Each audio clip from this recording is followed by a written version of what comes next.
Bonjour, bienvenue dans cette vidéo. Je m'appelle Caroline, Taline Claro de mon nom d'artiste et aujourd'hui on va voir comment réaliser un paysage en camaïeu avec deux techniques différentes. Une première partie du tutoriel où on va faire un travail au pastel sec avec les couleurs qui sont ici et une deuxième partie du tutoriel où on va travailler au feutre.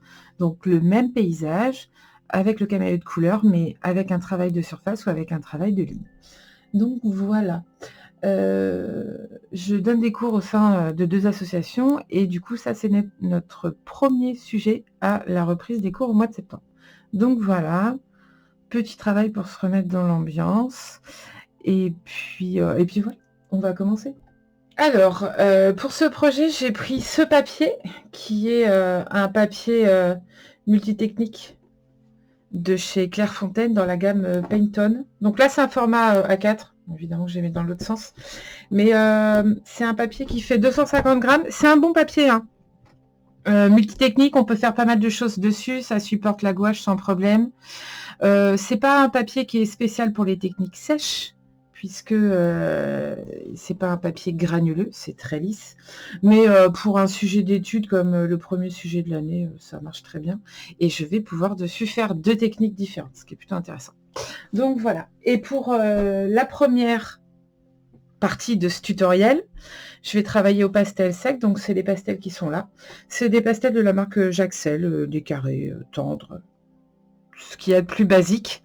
Et du coup, le principe, c'est de travailler en camaïeu. Donc, j'ai sélectionné ces 5 couleurs-là. Alors, j'en avais donné 4 à mes élèves, j'en ai pris une 5e. Bon, allez, je triche un peu. Plus le blanc. Donc, voilà. Je vous mets dans le coin la photo de référence. Je vais décaler un petit peu ma feuille. Voilà. Et on va commencer. Hop. Donc la première chose que je vais faire, je vais prendre la couleur la plus claire, donc ce jaune là, et je vais dessiner ma ligne d'horizon. Le principe de ce tutoriel, même s'il y a une photo de référence, c'était pas de dessiner chaque caillou au millimètre près, mais d'avoir à peu près une ambiance générale pour travailler un peu les effets de couleur, les effets de matière selon la technique qu'on choisissait, et puis reprendre tranquillement après les vacances. Alors évidemment, la caméra, voilà, n'est pas très contente. Allez, c'est parti. Donc la première chose que je vais faire, c'est que je vais utiliser l'arête de mon pastel pour dessiner ma ligne d'horizon.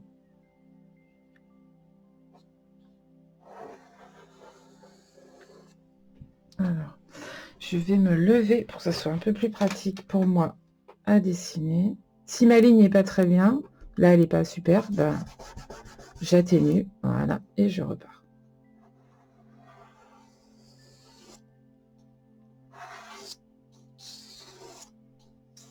Voilà. J'ai esquissé ma ligne d'horizon. Et ce que je vais faire en premier, ça va être de faire le ciel, tout simplement pour éviter de repasser la paume de ma main sur une partie du papier qui est déjà dessinée. Donc on va plutôt travailler du haut vers le bas de la feuille. Donc je prends mon pastel et vu que mon ciel est assez clair auprès de la ligne d'horizon et qui va en fonçant vers le haut, bah, je vais passer d'une pastel à l'autre au fur et à mesure.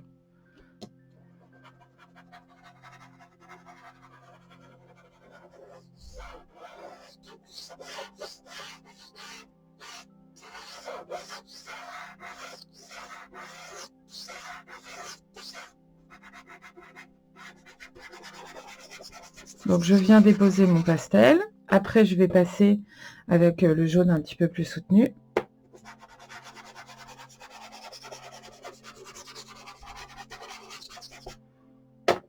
Et en haut, je vais prendre celui-ci, un espèce de ocre.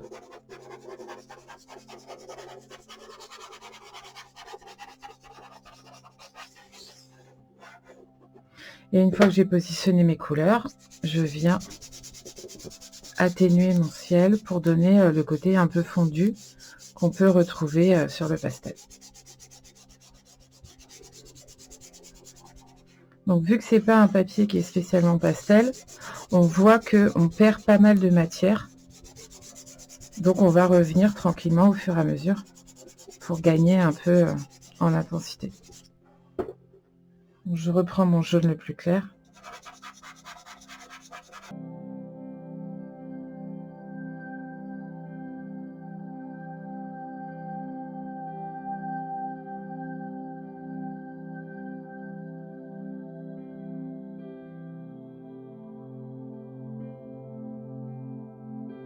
Voilà.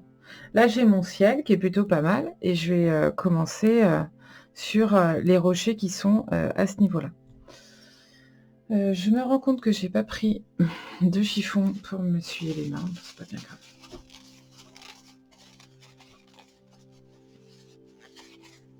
Voilà. Je vais descendre sur cette partie-là. Donc là, c'est pareil, je reprends toujours avec, mon jaune pâle. Histoire de me dessiner un peu la base de mes rochers. Et là, je vais commencer à les travailler.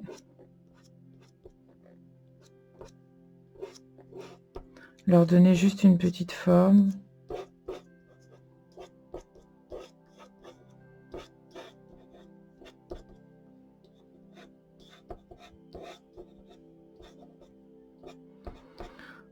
Autant j'ai travaillé sur le ciel en fondu, autant les rochers, je ne vais pas forcément fondre à chaque fois, histoire de donner une différence de texture entre les deux et qu'au niveau du visuel, on comprenne un peu mieux que ce ne sont pas deux éléments identiques, mais qu'on est bien sur des matières différentes.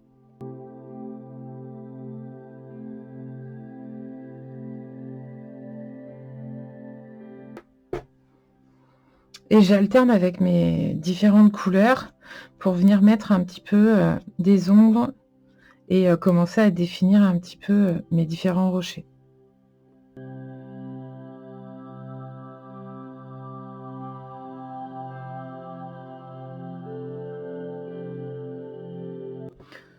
Comme je superpose les différentes pastels, je ne fonds pas au doigt, mais en frottant les uns aux autres, ça vient par faire des mélanges. Et du coup, on a plein de nuances différentes.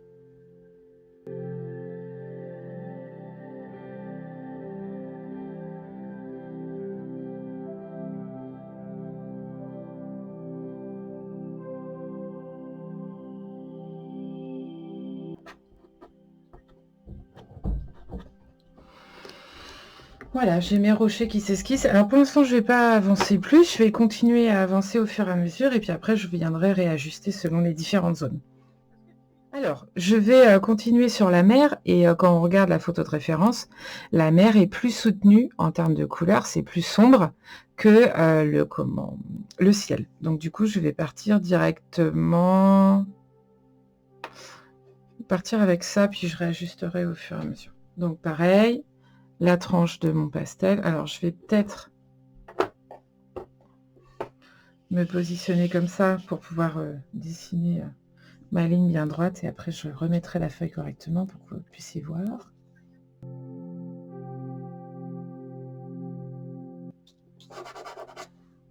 Et là je vais dessiner une ligne un peu plus soutenue à la base de mes rochers.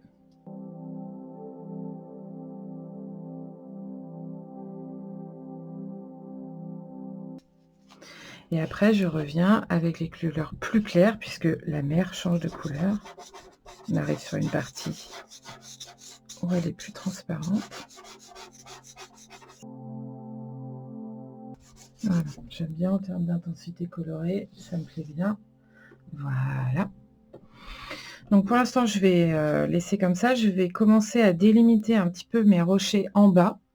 Et puis, on va voir un peu comment on avance. Il y a peut-être un tout petit peu là où j'aurais besoin de mettre un...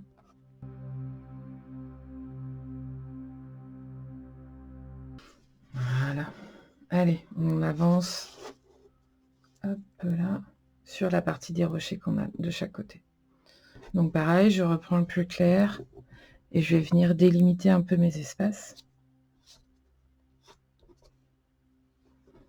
Donc, pas de panique si on n'est pas au dessin près. Le principe, c'est d'avoir la photo de référence pour avoir une base qui nous guide, mais pas être dans le dessin le plus strict.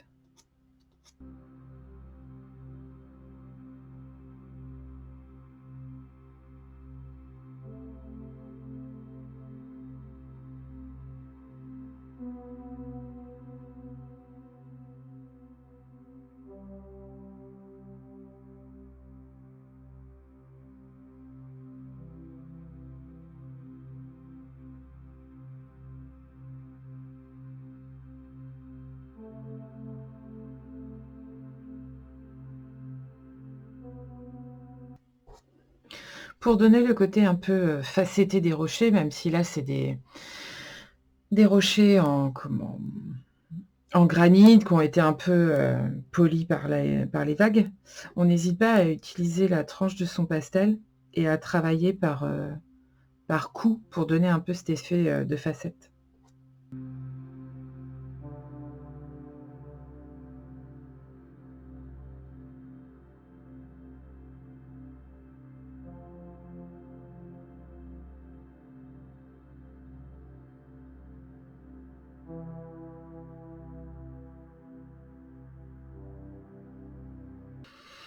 Voilà, j'ai à peu près toutes les formes pour la mer. Je vais travailler un peu mon dégradé ici.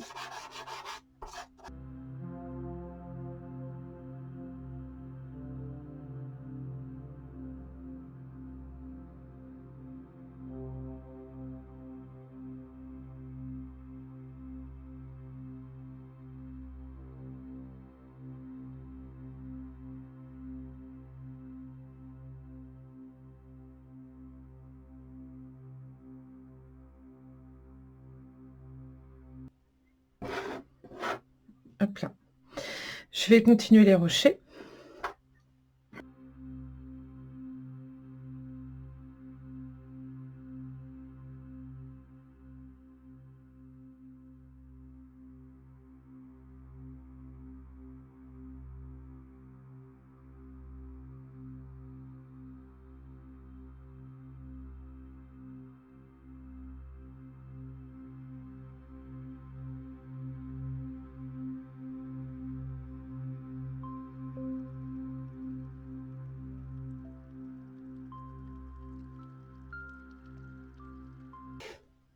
Donc je continue comme ça mes rochers, sans atténuer au doigt, mais en mélangeant mes différentes variantes de pastel.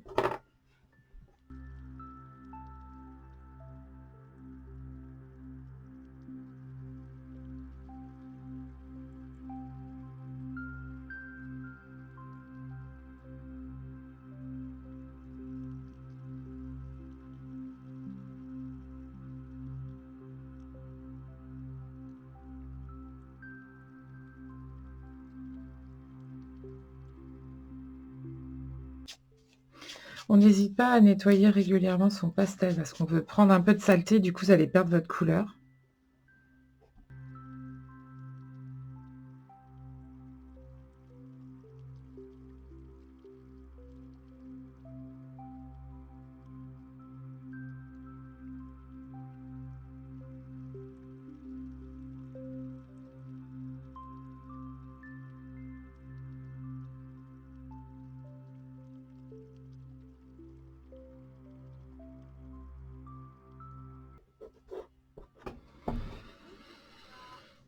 Voilà, j'ai augmenté un peu l'intensité ici pour être raccord avec la couleur qui est là. J'ai une ligne d'horizon qui est pas très droite. Je vais rectifier.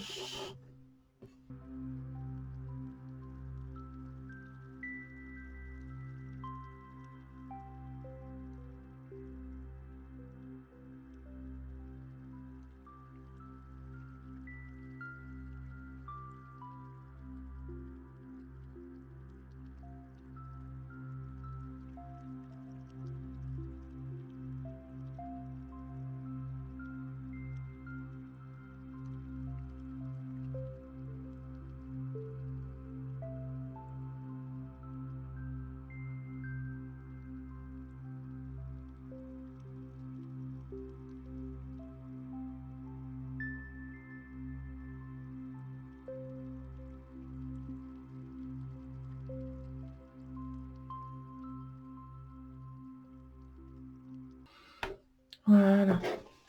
Donc là, j'ai avancé les rochers, j'ai pas fondu au doigt, donc c'est plus texturé que la mer.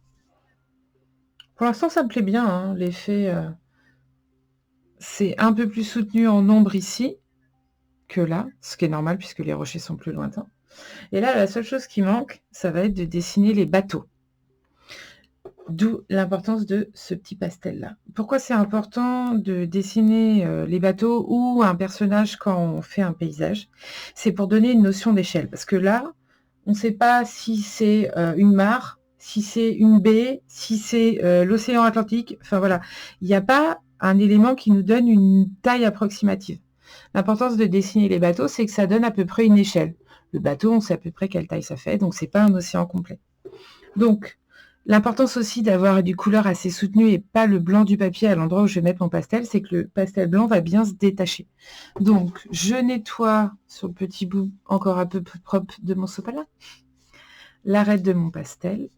Voilà. Et je vais utiliser l'arête qui est ici. Hop là.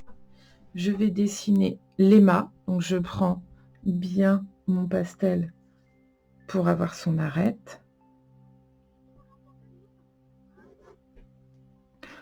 Ça se dessine pas trop. Donc là, j'ai mon petit mât et je vais venir dessiner la petite barque.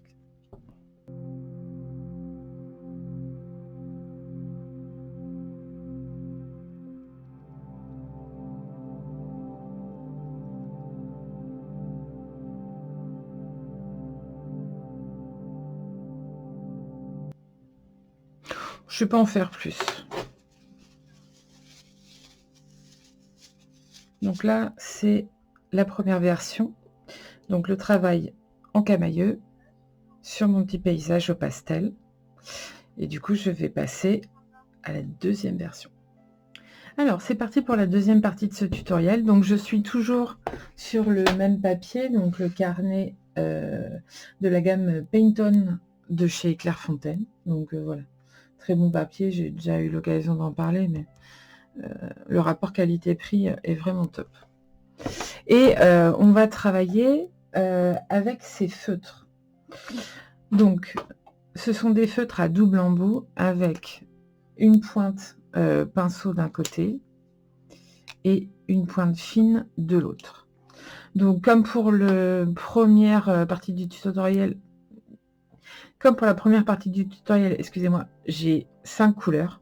Donc, j'ai triché un peu parce que mes élèves en avaient que 4. Mais bon, voilà. J'avais envie, donc. Contrairement à la première partie où on a travaillé au pastel sec, et pour le coup, on a vraiment travaillé sur la surface avec des zones pleines, nuancées, etc.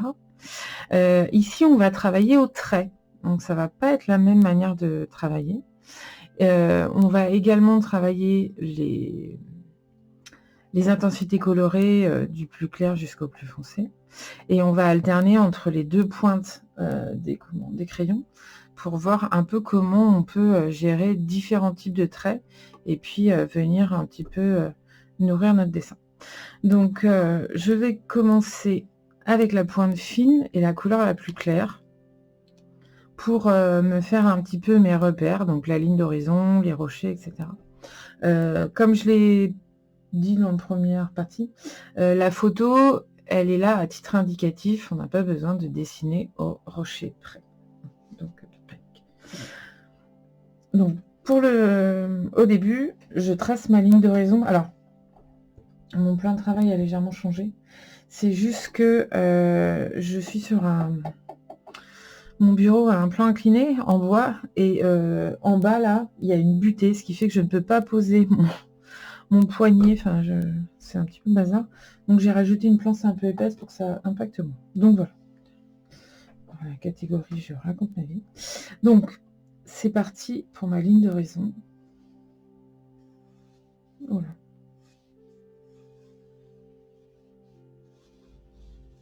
Voilà. C'est pas du tout droit mon truc. Je vais me lever, plus facile.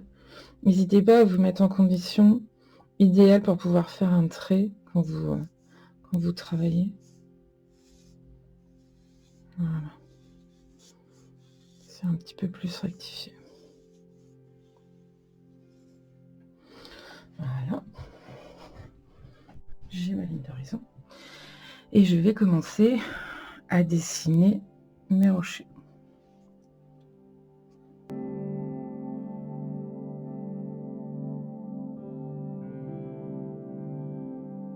N'hésitez pas à mettre sur votre dessin les failles. Ça peut vous donner des pistes pour la pose des autres couleurs. puisque sur cette photo, c'est du granit, donc ça fait des gros blocs et on voit des failles qui sont très sombres, des blocs de pierre entre eux. Et c'est ça qui va donner un petit peu la réalité à votre dessin.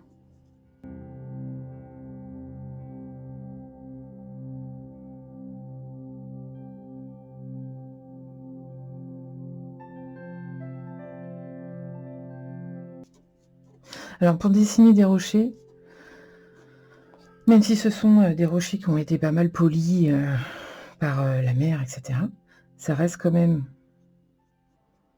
assez gros comme forme et puis un peu facetté. Donc on alterne entre des lignes assez droites et des petits effets courbés, notamment dans les angles, pour montrer notre pierre qui est un peu polie par le sel.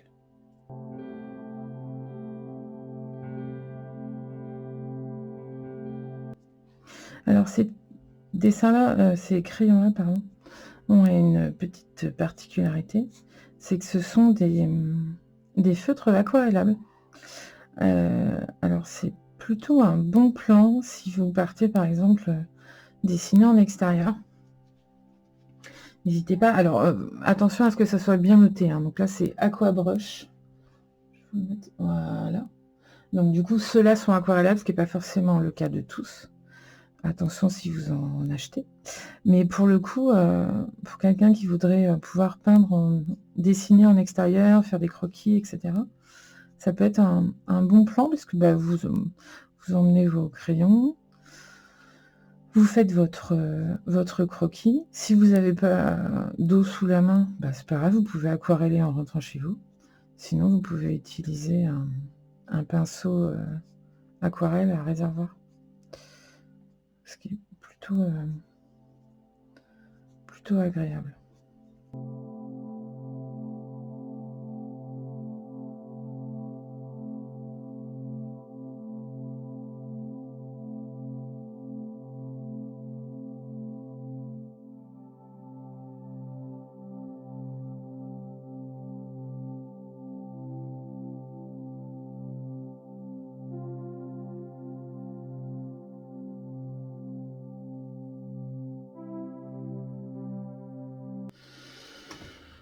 Donc je continue un peu mes formes. L'idée c'est de laisser quelques petits espaces comme par exemple ici où l'eau se glisse à travers les rochers.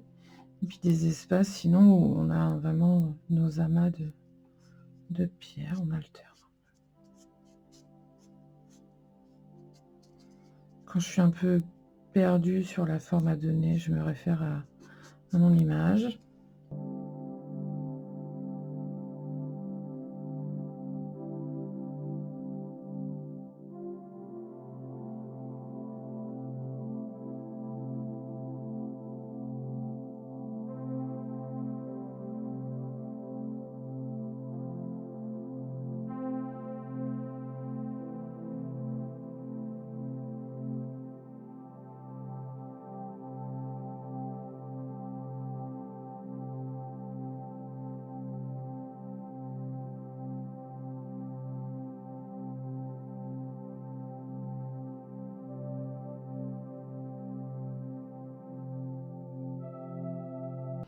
Voilà.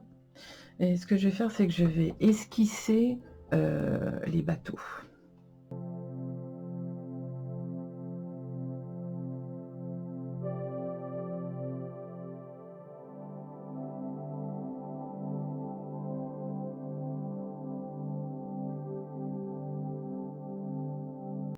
Voilà, là on a notre dessin. Et ce qu'on va faire, c'est qu'on va travailler d'abord le ciel et la mer. J'avais fait un premier essai là-dessus et je m'étais un peu trompée, ça fonctionnait moins bien. Donc, je vais vous expliquer un peu pourquoi je change mon fusil d'épaule en refilmant. Là, on va faire le ciel, la mer, qui sont deux éléments horizontaux. Le ciel est assez impalpable, la mer, voilà, c'est de l'eau, c'est un petit peu plus tangible. Donc on va alterner entre les deux pointes. On va plutôt utiliser la pointe fine pour faire le ciel et la pointe épaisse pour faire la mer. Quand je regarde sur mon image, le ciel, on est plus clair le long de la ligne d'horizon et au fur et à mesure qu'on monte, on gagne en intensité de couleur, comme le dégradé qu'on a fait dans la première partie du tutoriel. Là, on va travailler de la même manière. Je vais prendre la couleur la plus claire, mon crayon. Alors, je vais déplacer ma feuille de manière à être un peu plus... Je vais me relever, voilà. Un peu plus à l'aise pour travailler, puisque je vais faire des lignes. Donc là, on n'hésite pas à bouger sa feuille pour être le plus à l'aise possible. Et ce que je vais faire, c'est que je vais faire des traits très fins avec une main légère pour vraiment faire des traits le plus mince possible. Et puis, je vais les espacer au fur et à mesure pour donner un petit peu l'effet de perspective. Je vous montre. Et je laisse de plus en plus d'espace.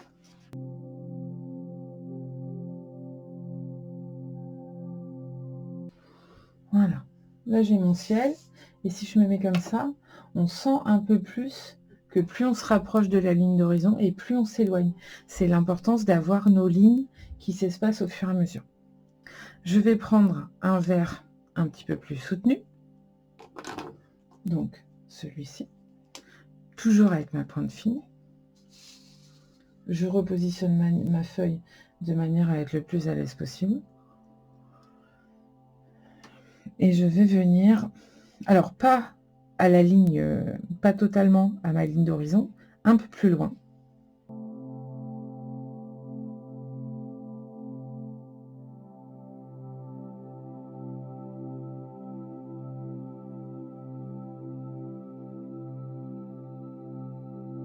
Donc voilà mon ciel pour l'instant. On sent un peu l'effet de profondeur.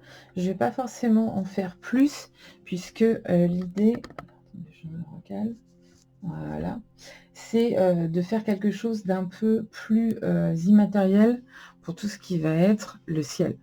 Là maintenant, on va passer sur la mer. Donc pareil, je positionne ma feuille de manière à être un peu plus à l'aise. Et là, on va utiliser les pointes épaisses. Donc, je prends une couleur soutenue. C'est pas la plus soutenue, mais une couleur soutenue. Voilà. Et l'idée, quand je regarde sur mon image de ref, la mer est plus foncée. Et puis, au fur et à mesure où on se rapproche, on est plus clair. Donc, je vais juste... Alors, hop. Je vais juste refaire ma ligne d'horizon. Ça va, on n'est pas trop mal. Donc, je prends la pointe épaisse. Alors là, pareil, on y va doucement. Vu qu'on est sur un travail de trait, n'hésitez pas à respirer. Alors, ça peut paraître idiot comme ça, mais à caler votre respiration sur votre dessin. Vous allez faire un trait long. Dans ces cas-là, on inspire et on expire sur le tracé. Ça évite de trembler et d'être perturbé par sa respiration. Donc, j'inspire et je souffle. On laisse des espaces entre les tracés. Je viens faire mon trait de couleur juste sous mon bateau. Pas trop épais, de manière à se laisser une petite marge pour faire notre reflet de bateau. Mais du coup, déjà, ça pose le bateau. On sent qu'il est ancré quelque part. Et puis, ça me fait un peu un guide pour venir faire mon tracé. Léger. J'alterne un peu de manière légère, soit en appuyant beaucoup sur ma mine, soit très peu, pour varier un peu la largeur de mon trait. Ce sera toujours plus épais que la pointe fine, mais du coup, vous pouvez varier un peu les intensités.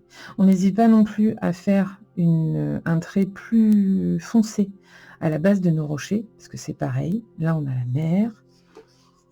C'est important. Ça nous permet d'ancrer nos rochers. Ils sont posés quelque part, ils ne flottent pas dans l'espace. Ça, c'est quel que soit le dessin que vous faites, n'hésitez pas à marquer l'ombre pour expliquer que les éléments sont posés quelque part. À moins que tout soit en lévitation, mais normalement, vous avez une ombre à la base.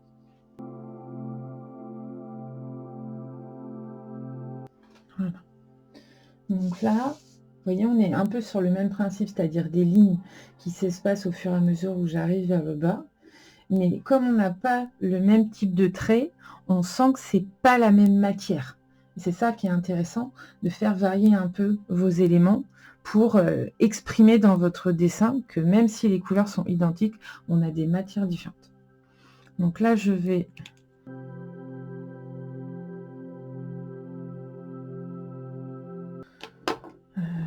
revenir peut-être avec celui-ci qui est une légère variation de couleur. Et je vais revenir sur ma ligne d'horizon pour la foncer encore un petit peu, pour qu'elle se détache bien. Alors attention à ne pas tout couvrir, de manière à laisser un petit peu quelques traits vert très clairs.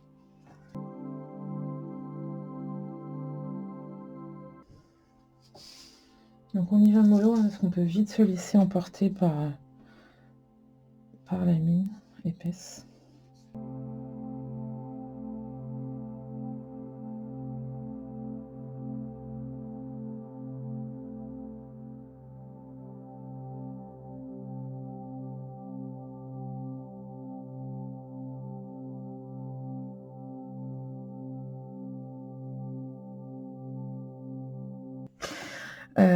Maintenant qu'on a un peu commencé les choses horizontales, on va s'attaquer à nos rochers. Et là, on va changer un peu de manière de dessiner. Donc, je vais y aller au fur et à mesure en intensité de couleur. Donc, j'avais fait ma couleur la plus foncée. Donc, maintenant, je vais revenir sur la tonalité la plus claire. Pardon. Je vais passer sur la tonalité la plus foncée. Et je vais prendre côté fin. Parce que je vais attaquer les rochers qui sont au fond.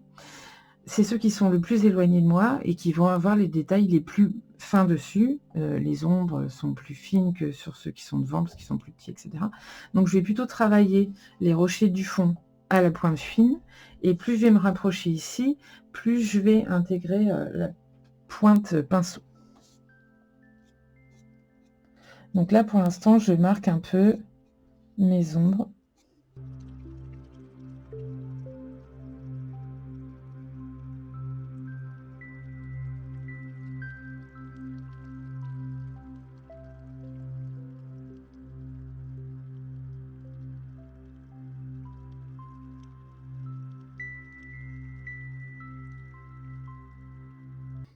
Et je varie un peu entre les couleurs.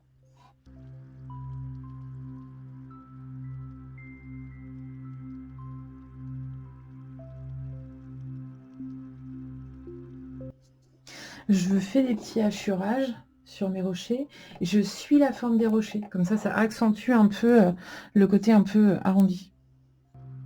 Et ça accentue encore en plus la différence de texture, puisque sur le ciel et sur la mer, je suis sur des lignes horizontales, alors que là, sur mes rochers, du coup, je varie un peu les formes de mes hachurages en suivant la forme des pierres.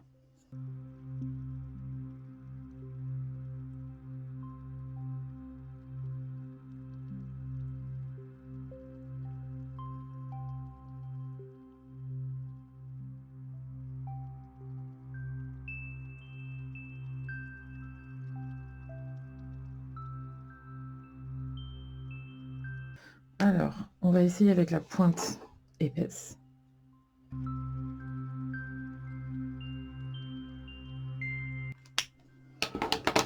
J'alterne avec les différentes couleurs pour venir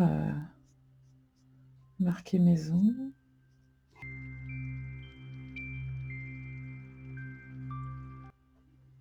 L'avantage de la pointe pinceau, c'est que vous pouvez écraser un peu votre pointe pour gagner en épaisseur et après travailler finement.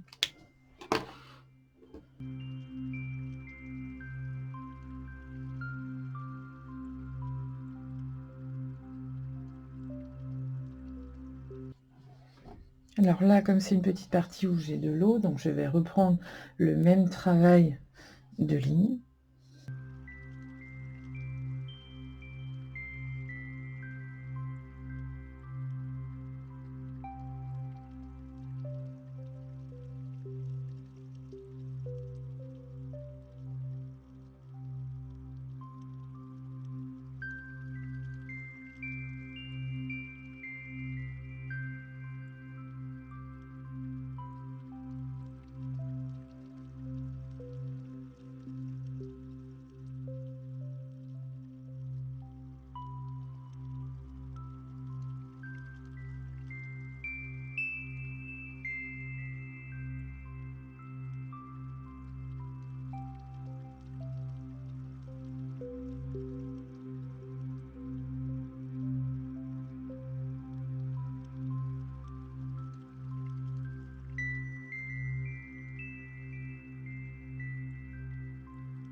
Donc, voilà les rochers. Je vais m'occuper de l'eau ici, là.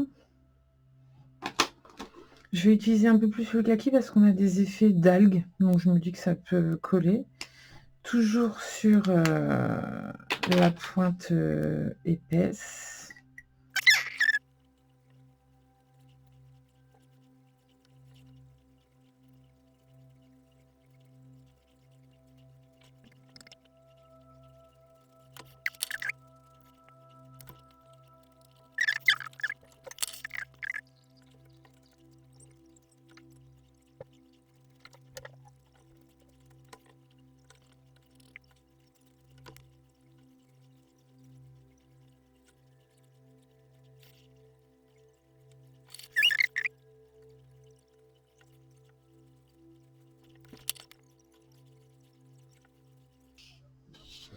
Voilà. Ah, on est bien sur les contrastes. Du coup, on va s'occuper de nos petits bateaux. Je prends la couleur la plus sombre, pointe fine.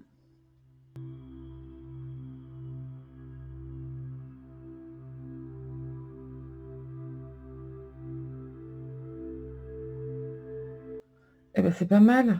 J'ai remis juste un petit peu le vert foncé à certains endroits sur mes bateaux. Et donc, voilà. Et bien, du coup, c'est beaucoup mieux que mon premier essai. Donc, voilà.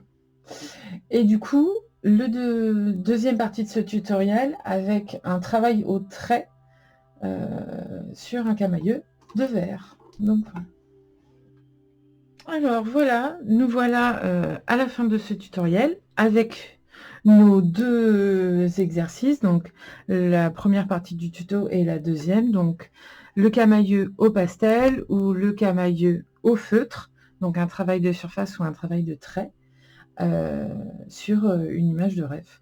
Donc voilà, j'espère que ce tutoriel vous a plu, que vous avez appris des choses que vous avez eu envie de tester. N'hésitez pas à mettre, un petit like, à vous abonner, à la chaîne et puis, on se retrouve, très vite pour un autre tutoriel, un sujet de technique. Donc voilà. Je vous fais des bises, passez, une bonne semaine et je vous dis à bientôt.